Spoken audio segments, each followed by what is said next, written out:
الحمدللہ الصلاۃ والسلام علی رسول اللہ وعلی آلہ واصحابہ اجمعین اعوذ باللہ من الشیطان الرجیم بسم اللہ الرحمن الرحیم۔ سوال کے جواب میں سورہ یونس کی آیت نمبر 107 کو پیش کیا گیا۔ آئیے دیکھتے ہیں سورہ یونس کی آیت نمبر 107 میں کیا ہے۔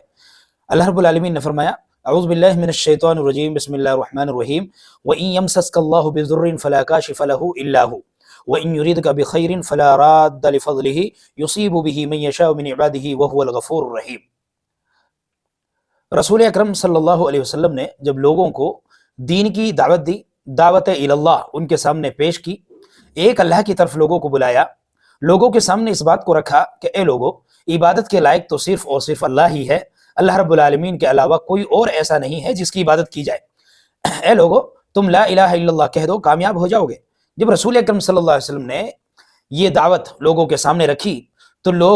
وہ لوگ جو آپ کے بہت قدرداں تھے، جو آپ کی بہت عزت کرتے تھے، جو آپ کا ادب کرتے تھے، یہاں تک کہ آپ کو صادق اور امین کہتے تھے، یہاں تک کہ اپنے فیصلے کروانے کے لیے رسول عربی محمد مصطفیٰ صلی اللہ علیہ وسلم کے پاس آیا کرتے تھے، یہاں تک کہ جب کوئی محمد صلی اللہ علیہ وسلم کے بارے میں پوچھتا کہ یہ کیسا آدمی ہے تو کہتے تھے کہ ہم نے ان کو کبھی جھوٹ بولتے ہوئے نہیں پایا۔ تو وہ آدمی ان کی نظر میں جب انہوں نے ایک اللہ کی دعوت دی ان کے لیے، جن کے ساتھ رہتے تھے ہمارے نبی صلی اللہ علیہ وسلم، جو ہمارے نبی صلی اللہ علیہ وسلم کو سچا کہتے تھے، جب ان کے سامنے ایک اللہ کی دعوت دی تو انہی لوگوں کی نظر میں ہمارے نبی صلی اللہ علیہ وسلم جو ہے دیوانے ہو گئے، اور جو ہے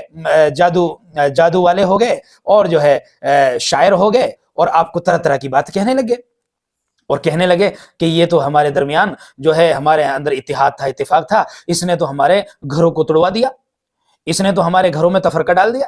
اس نے تو ہمارے بھائی چارے کو ختم کر دیا۔ یعنی یہ وہ لوگ تھے کہ جو توحید سے اس قدر چڑھتے تھے، اس قدر جلتے تھے کہ جیسے آج کے لوگوں میں بھی وہ جھلک موجود ہے۔ آج مسلمان اپنے آپ کو کہلاتے ہیں اور ان کے اندر توحید والوں سے جو جلن پائی جاتی ہے وہ شرک کے بنا پہ پائی جاتی ہے کہ وہ شرک کرتے ہیں اور توحید خالص ان کو پسند نہیں ہے۔ اللہ کے رسول اکرم صلی اللہ علیہ وسلم نے ان کو سمجھایا کہ اے لوگو، تم ایک اللہ کی عبادت کرو۔ انہوں نے ماننے سے انکار کر دیا تو رسول اکرم صلی اللہ علیہ وسلم نے بھی فرما دیا کہ اے لوگو، اگر تم چاہتے ہو کہ میں تمہارے ان معبودوں کی پوجا کروں جن معبودوں کی تم پوجا کرتے ہو، اب سنو، اگر تمہارے معبود سچے ہی ہوں تو بھی میں ان کی عبادت نہیں کروں گا، میں صرف اور صرف ایک اللہ کی عبادت کروں گا جس نے مجھے پیدا کیا، جس نے تمہیں پیدا کیا، جو میرا رب ہے جو تمہارا رب ہے، جو میرا خالق ہے جو تمہارا خالق ہے، جو ہمیں عزت دیتا ہے، جو ہمیں ذلیل ہونے سے بچا لیتا ہے، جو ہماری مرادیں پوری کرتا ہے، میں اس اللہ کی عبادت کروں گا۔ لا الہ الا اللہ وحدہ لا شریک لہ واشہد ان، میں گواہی دیتا ہوں کہ نہیں ہے کوئی معبود برحق سوائے اللہ کے، اور محمد صلی اللہ علیہ وسلم اللہ کے رسول ہیں، اور اللہ تعالیٰ کا کوئی شریک نہیں ہے، کوئی ساجی نہیں ہے، تو میں ان تمہارے جھوٹے معبودوں کو کیسے ساجی مان لوں، کیسے معبود مان لوں؟ میں نہیں مانتا۔ اور سنو، اگر تم سوچتے ہو کہ یہ تمہارے معبود سچے ہیں تو جاؤ، میں ان کی پوجا نہیں کرتا، اور جاؤ تمہارے معبودوں کو کہہ دو، سب معبودوں کو تم جو ہے یہ کہو کہ اس کا برا کر دے، یعنی برا کر دے، نقصان پہنچا دے، مجھے نفع پہنچنے نہ دیں، روک لیں میرے سے نفع، اور میرے لیے جو فائدہ پہنچنے والا ہے تمہارے معبودوں سے کہہ دو کہ وہ فائدے کو روک لیں، فائدے کو روک کے دکھائیں، مجھے نقصان پہنچا کے دکھائیں۔ رسول اکرم صلی اللہ علیہ وسلم نے یہ اس آیت میں اللہ تعالیٰ نے یہی فرمایا، اور اگر اللہ آپ کو کوئی تکلیف پہنچائے تو اس کے سوا کوئی بھی اسے دور کرنے والا نہیں۔ یعنی یہ دنیا کے جو جھوٹے معبود بنا رکھے ہیں تم نے، اگر یہ تمہاری نظر میں سچے ہیں تو جاؤ ان سے کہو کہ وہ میرے ساتھ نقصان کر دیں، میرا نقصان کر دیں، میرا نفع روک کے دکھائیں، مجھے تکلیف پہنچائیں۔ تو اللہ رب العالمین نے قرآن میں اس آیت کے اندر یہی فرمایا کہ تکلیف پہنچانے والا، نقصان پہنچانے والا، نفع پہنچانے والا صرف اور صرف اللہ ہے، اور پوری دنیا مل کر اگر کسی کو نقصان پہنچانا چاہے اور اللہ نفع پہنچانا چاہے تو پوری دنیا مل کر بھی کسی کو نقصان نہیں پہنچا سکتی۔ کیوں؟ اس لیے کہ اللہ اس کو نفع پہنچا رہا ہے، اور جب اللہ نفع پہنچانے والا ہے تو کسی کی مجال نہیں ہے کہ کسی کو نقصان پہنچا دے۔ اور اگر اللہ نقصان پہنچانا چاہے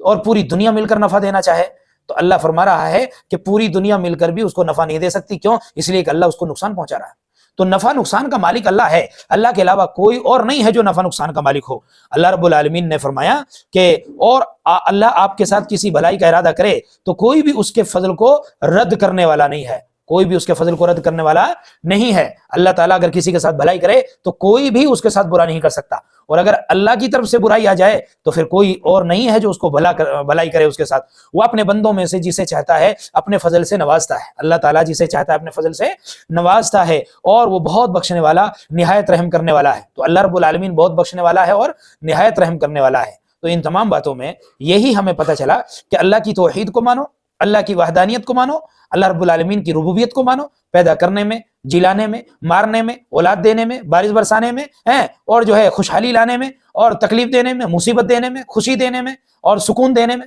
اللہ رب العالمین اکیلا ہے, تنہا ہے, اس کا کوئی شریک نہیں ہے. اور اگر دنیا والوں نے اللہ کو چھوڑ کر دوسرے جھوٹے معبود بنا لیے ہیں تو ان کا وبال انہی پہ پڑے گا. اللہ رب العالمین ہر گناہ کو معاف کر دیتا ہے لیکن شرک کو کبھی معاف نہیں کرتا. شرک بہت بڑا گناہ ہے, تمام گناہوں میں سب سے بڑا گناہ شرک ہے. لہذا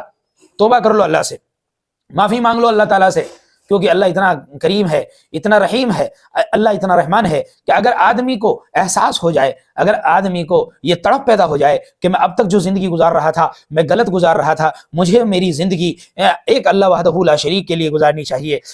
مجھے میری زندگی کو اللہ رب العالمین کے لیے خالص کر کے گزارنی چاہیے, مجھے دنیا کے ان جھوٹے معبودوں سے دور ہو جانا چاہیے, تو وہاں اللہ اتنا رحیم ہے کہ وہ توبہ کر لے, معافی مانگ لے تو اللہ تعالیٰ شرک جیسے, کفر جیسے گناہ کو معاف کر دیتا ہے. لیکن شرط یہ ہے کہ انسان کے اندر احساس جاگے اور وہ توبہ کرے.